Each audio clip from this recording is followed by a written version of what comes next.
Bom, eu quero mostrar para você dois casos de tratamentos aqui que eu utilizei o aparelho Hirax. Esse aparelho aqui que você está vendo, né, do céu da boca, que tem essa expansão aqui, que vai realmente, literalmente, ele vai abrir o céu da boca, né, a estrutura óssea, colocando essas placas, porque o céu da boca ele é formado por como se fossem duas placas ósseas mesmo, né, e a gente vai expandir, jogar uma placa para cada lado, conseguindo uma ampliação do perímetro do arco superior, que é a maxila. Veja aqui nessas imagens, eu tenho do lado esquerdo aqui, eu tenho a imagem de um menino por volta aí dos seus 9 para 10 anos, mais ou menos, e ele tinha respiração bucal, né? O que é um dos hábitos mais deletérios que a gente fala, dos piores hábitos, porque se a criança chupa chupeta, por exemplo, ou chupa dedo, a gente muitas vezes consegue, conversando com tratamento com psicólogo também, é multifatorial, né? São várias situações, alguns aparelhos também bem pontuais que a gente pode utilizar para resolver essa situação, contornar alguns problemas e talvez também melhorar essa condição, né? Outras situações onde ele pode precisar, talvez, de uma cirurgia das adenoides, né? Por exemplo, tem dificuldade de respiração.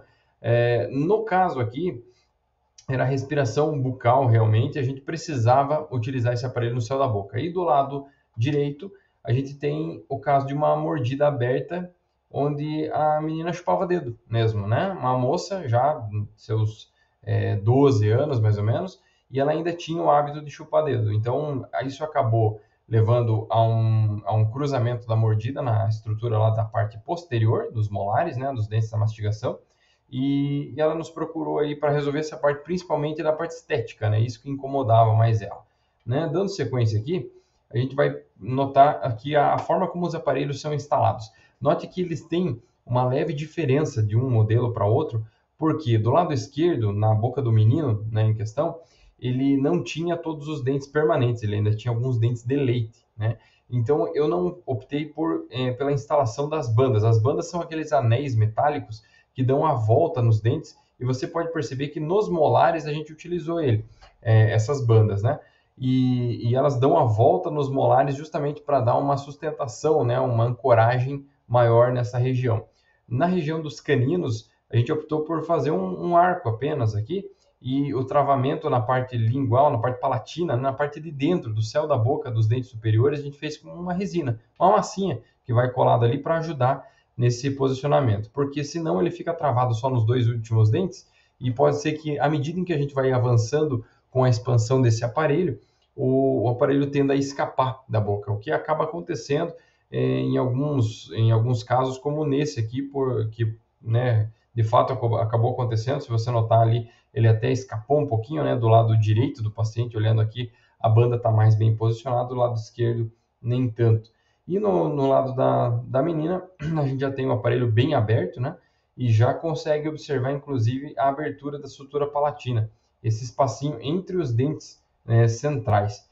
Aqui, a gente até faz a radiografia para visualizar como foi o resultado dessa expansão, né? Essa expansão que é realizada em casa, a gente orienta os pais a como ativar o aparelho, né? Com uma chavinha, ele vai ter um buraquinho, se você notar aqui no meio, tem a engrenagem, né? Na radiografia dá para ver esse buraquinho bem no meio do aparelho, né? Do parafuso ali, onde a gente vai instalar, vai posicionar, na verdade, uma chave e fazer essas ativações. Os protocolos podem variar, mas via de regra aí, o protocolo que eu mais utilizo seria com 4 ativações ao dia, ou seja, basicamente 1 milímetro ao dia que vai ser ativado, né? E a gente pode observar no meio aqui, essa parte escura, é onde a gente obteve realmente essa expansão, né? O descolamento das placas ósseas. E a gente vê que as raízes dos dentes estão afastadas, né? O que leva o efeito colateral, que seria nada mais do que isso daqui, né? O afastamento dos dentes anteriores, onde você pode notar que os dentes da frente eles acabam se afastando. A partir daqui eu já não tenho mais imagens do tratamento do menino, mas eu tenho dessa aqui do lado direito, né, onde a gente tinha aquela mordida aberta, né? Do lado do tratamento do menino ainda não tenho concluído o tratamento dele, então eu não posso apresentar mais imagens, mas dela a gente já está mais avançado, então eu posso apresentar qual foi a sequência, né? Essas daqui são imagens imediatamente aqui após o 5º dia, onde a gente já obteve a resposta ali em relação à abertura da sutura palatina, e um pouco mais, né, eu deixei mais 4 dias de ativações, a gente melhorou ainda mais note que ainda a abertura da mordida ainda está bem grande, né? Você não tem uma correção dessa mordida aberta anterior, que foi a grande razão pela qual a mãe e a paciente me procuraram. Mas a gente deu sequência ao tratamento, a gente seguiu com as ativações, porque na segunda etapa a gente passaria a usar o aparelho tradicional, né? Mas antes disso, lógico, né, para explicar, a gente faz o travamento do aparelho, né? A gente trava o parafuso e esse aparelho ele fica travado no céu da boca por pelo menos 90 dias, ou seja, 3 meses, né? E a gente pode até dar sequência ao tratamento colando o aparelho tradicional embaixo, né, na arcada inferior, pode até trabalhar em cima também, mas com pelo menos 30 dias aí desse aparelho travado no céu da boca. Na sequência, a segunda etapa, a gente já tem um aparelho tradicional, né, aquele aparelho mais famoso, né, das borrachinhas coloridas e tudo mais, instalado no arco superior e no arco inferior. Lógico que tem toda uma mecânica ali de alinhamento, nivelamento, tanto que nesse caso especificamente a gente usou muito elástico, né, para fazer o fechamento da mordida, onde a gente tem que fazer uma sobrecorreção, ou seja, não é simplesmente usar elástico até fechar e atingir o objetivo e remove o aparelho. Não, a gente precisa fazer uma sobrecorreção, ou seja, a gente precisa, como a mordida aberta estava bem grande, né? A gente precisa descer e passar um pouquinho do ponto para que no momento que a gente tirar o aparelho, se tiver uma recidiva, que seria voltar um pouco do problema, não venha apresentar um quadro como aquele, né, nem próximo daquele em que estava quando a paciente me procurou, né? É lógico que também essas mordidas abertas, elas têm um potencial de recidiva muito grande, ou seja, para a gente ter uma estabilidade, não pode ser só com elásticos, como eu estou mostrando aqui. Uma mecânica que foi feita ao mesmo tempo foi a de intrusão dos dentes posteriores. O que seria isso? É basicamente você fazer com que, entre aspas, né, enterrar mais o dente na estrutura óssea. Os dentes de baixo, lá, os posteriores, eles vão entrar mais para dentro do osso e os de cima a mesma coisa. A gente consegue os superiores muitas vezes com mini implantes, são pequenos parafusos que a gente instala para jogar esses dentes para cima. E na arcada inferior pode ser a mesma coisa, como também pode ser com dobras no fio. Então a gente empurra os dentes de baixo mais para baixo, fazendo com que o contato lá no fundo ele fique mais suave e a gente tem um fechamento natural da arcada aqui na estrutura, na parte mais anterior. Tá? Isso dá uma estabilidade maior para correções como essa de mordida aberta anterior. Mas é lógico que aliado ao elástico também. No caso aqui das imagens, eu só tenho as imagens dos elásticos para mostrar, mas também foi feita essa correção na parte posterior. Atualmente, a gente tem um caso mais ou menos assim, né? Eu digo mais ou menos porque já teve algumas alterações.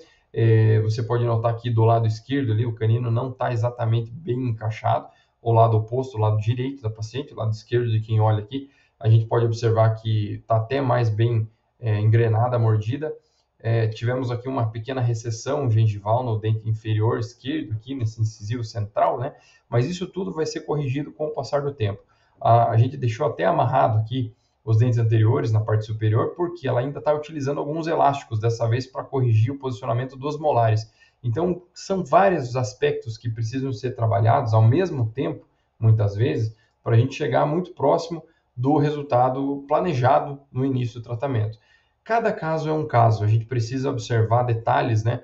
E conversar com a paciente, conversar com os responsáveis quando acontece de ser menor de idade, para a gente entender qual é o grau de maturidade do paciente, para entender a necessidade de usar os elásticos, porque num tratamento como esse, sozinho, o ortodontista não consegue ter o resultado ideal, então eu preciso realmente, em todos os casos, né? Mas nesse mais do que nunca, de uma colaboração do paciente, né?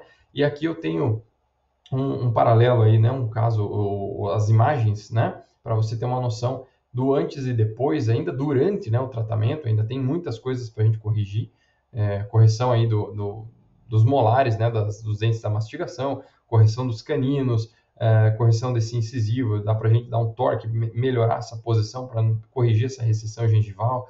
Então, são vários detalhes que ainda precisam ser trabalhados nesse caso aqui, né, vendo com o aparelho, mas em paralelo a como a paciente se apresentou para nós, dentro de um ano, a gente já ter um resultado como esse, com certeza já é bem satisfatório e faz com que os pais, os responsáveis, a própria paciente também se sinta inclinada a colaborar cada vez mais porque o resultado apareceu. Então, nem sempre o tratamento é longo, né? Precisa demorar tanto para a gente obter uns resultados bem favoráveis como está ali. E se um caso como esse é similar àquilo que você precisa ou algum conhecido teu precisa, eu atendo na cidade de Ponta Grossa, no Paraná, né? Aqui eu vou deixar o meu contato. No link aqui, nos links, na descrição desse vídeo, tem todos os meus contatos também, WhatsApp, telefone, o e-mail. Aqui meu endereço, né, na rua 15 de setembro, 941, em Ponta Grossa, no Paraná. Minha clínica se chama OdontoX e eu estou à disposição, né? Minha especialidade é ortodontia. Esse é um dos vários casos que a gente já trabalhou. Tem vários outros, a partir de agora a gente vai ter muitos outros casos aí, muitas outras situações sendo abordadas aqui no canal, para que você conheça um pouco do meu trabalho e saiba das possibilidades que a gente pode ter com aparelhos ortodônticos convencionais, né? Os aparelhos o mais simples, né? O mais simples possível, muitas vezes a gente consegue ter resultados extraordinários. Então, a partir de agora, vou passar a apresentar alguns casos clínicos bem legais. Fique à vontade para deixar suas dúvidas aqui em relação a esse caso, a qualquer outra situação. Se você for um colega também dentista, vai ser um prazer poder discutir casos clínicos com você também.